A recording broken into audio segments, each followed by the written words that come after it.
सही है। बिस्मिल्लाहिर्रहमानिर्रहीम। आज एक्सपो सेंटर में बिल्ड एशिया 70वीं एक्सपो में मैं मदऊ किया गया हूँ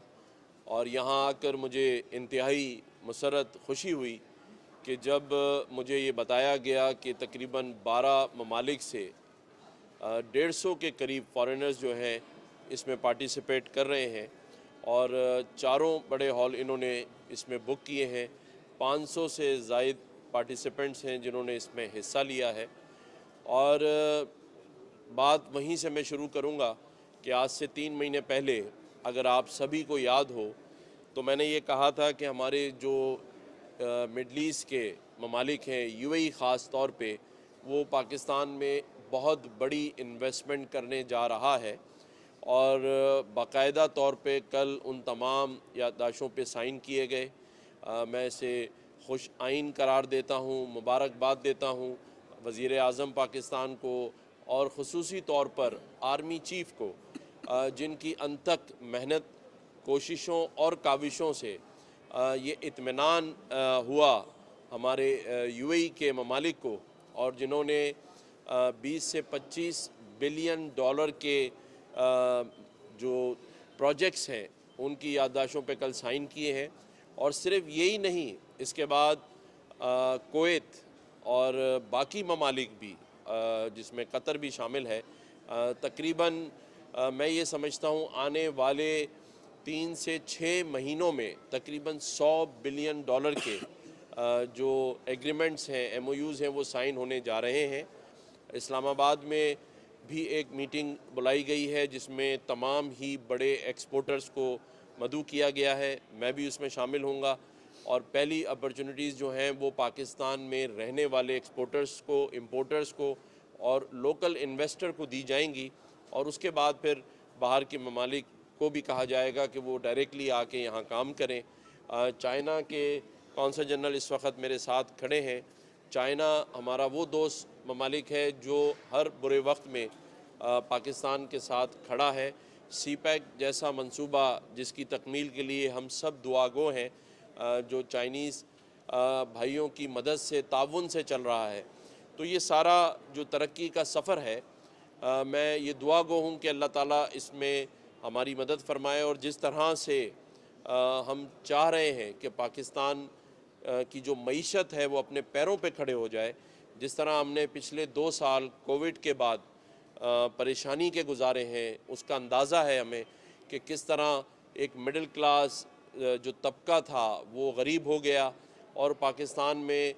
जिस तरह महंगाई ने पिछले 2 सालों में सर चढ़ा, उसकी कोई जो है वो बयान नहीं की जा सकती तकलीफ़ जो हमारे इन पाकिस्तानी भाइयों को हमारे हुई है। लेकिन मैं ये यकीन से कह सकता हूँ कि इस वक्त जो पाकिस्तान के अंदर अल्लाह ताला ने लोगों को मौका दिया है, वो सभी दिल से और नियतन ये चाहते हैं कि पाकिस्तान अपने पैरों पे खड़े हो। और उसमें आपने देखा कि जिस तरह मैं हमेशा कहता हूँ कि आसिम मुनीर साहब ने, जो आर्मी चीफ़ हैं पाकिस्तान के, सपे सलार हैं, उन्होंने सरहदी दहशतगर्दी के मुकाबले के साथ साथ माशी दहशतगर्दी का मुकाबला करने का तहिया कर लिया है। और उसकी मिसाल आपके मुल्क में स्मगलिंग की रोकथाम, इनलीगल अगवानियों का इनखला और उसके साथ साथ आपने ये देखा होगा कि डॉलर का इस्तेकाम और नीचे आना और फिर अपने तमाम ही पड़ोसी ममालिक को ये यकीन दिलाना कि पाकिस्तान बहुत साजगार है इन्वेस्टमेंट के लिए और उसमें कामयाब हो जाना। तो मैं इसीलिए बार बार कहता हूँ कि आर्मी चीफ़ को खराज तहसीन पूरी कौम को पेश करना चाहिए कि जिन्होंने अपने उस मनसब के साथ जो वो इस वक्त आर्मी चीफ़ हैं और सरहदी दहशतगर्दी के मुकाबले के साथ साथ माशी दहशतगर्दी का मुकाबला किया और अब उसके समरात आना शुरू हो गए हैं। और मैं समझता हूँ कि आने वाले 6 महीनों में ये पाकिस्तानी कौम के लिए खुशखबरी है कि आपका डॉलर भी 180 के करीब या 200 के अंदर अंदर आ जाएगा और इंटरेस्ट रेट मैं आज आपको बता दूं कि ये भी 18% पर इंशाल्लाह आने वाले दिनों में आ जाएगा और आपको नज़र आएगा पाकिस्तान में खुशहाली, क्योंकि जब आपके 25 बिलियन डॉलर यूएई से, और उसके बाद जो मैं 100 बिलियन डॉलर की बात कर रहा हूँ, तो 100 बिलियन डॉलर अगर पाकिस्तान में इन्वेस्टमेंट होगी तो आप सभी समझ सकते हैं कि किस तरह पाकिस्तान तरक्की की मंजिल की तरफ गामजन होगा। मैं आज के तमाम ऑर्गेनाइज़र्स को, चाइनीज़ कौंसल जनरल को, हमारे आबाद के चेयरमैन जो है आसिफ सिमसिम भी इस वक्त मौजूद हैं, बाकी लोगों को भी इस बात पर खराज तहसीन पेश करता हूँ, ख़ास तौर पे मीडिया के दोस्तों को भी, कि मीडिया भी इन सारी चीज़ों को हाईलाइट करे, क्योंकि जहाँ हम पाकिस्तान में बहुत सारी ऐसी चीज़ों की निशानदेही करते हैं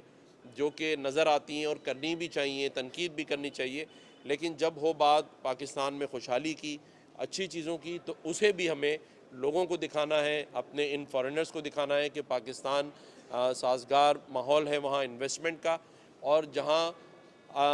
बहुत सारी प्रॉब्लम्स हैं वहाँ बहुत सारी अच्छाइयाँ भी इस पाकिस्तान में मौजूद है। सऊदी अरब का हमारे भाई ने यहाँ जिक्र किया।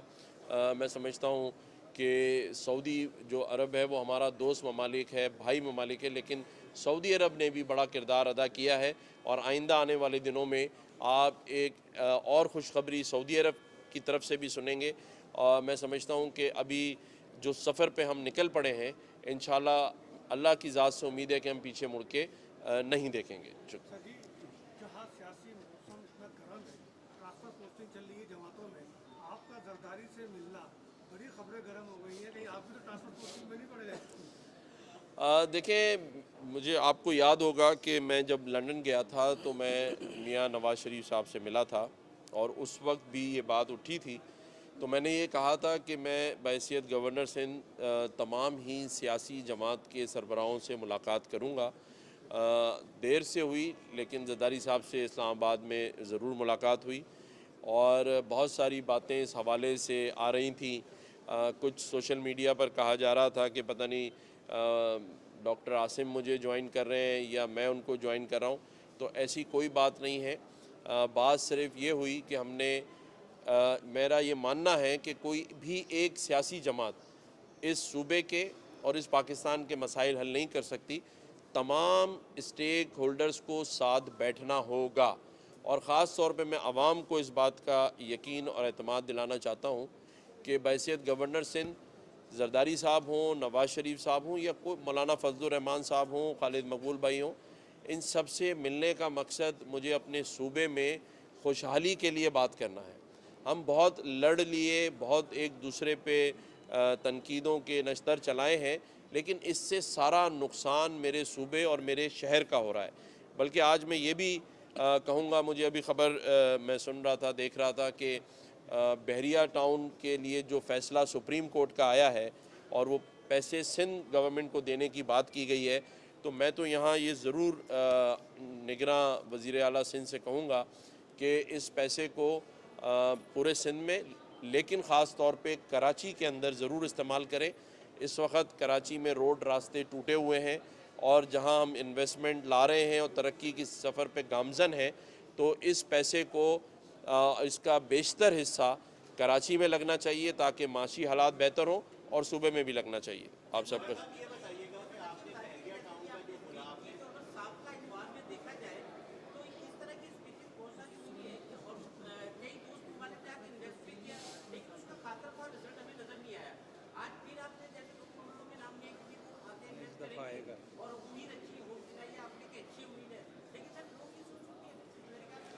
देखिए, इसमें कोई शक नहीं कि हमारे यहाँ लोगों से कई सालों से वादे किए गए, और कई ममालिक ने भी हमसे वादे किए, लेकिन इस बार ऐसा नहीं है। आपको इसके समरात आते हुए नज़र आएंगे, और आना शुरू हो गए हैं।